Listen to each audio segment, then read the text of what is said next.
यार भी राह की दीवार समझते हैं मुझे। मैं समझता था मेरे यार समझते हैं मुझे। जड़ उखड़ने से झुकाव है मेरी शाखों में। दूर से लोग समरबार समझते हैं मुझे। क्या खबर यही ताबूत मेरा बन जाए। आप जिस तख्त का हकदार समझते हैं मुझे। नेक लोगों में मुझे नेक गिना जाता है और गुनहगार गुनहगार समझते हैं मुझे।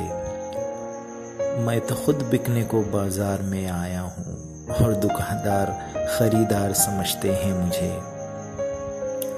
मैं बदलते हुए हालात में ढल जाता हूँ। देखने वाले अदाकार समझते हैं मुझे। वो जो उस पार हैं इस पार मुझे जानते हैं।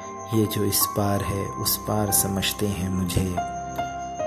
मैं तो चुप हूँ कि अंदर से बहुत खाली हूँ और ये लोग पुरस्रार समझते हैं मुझे।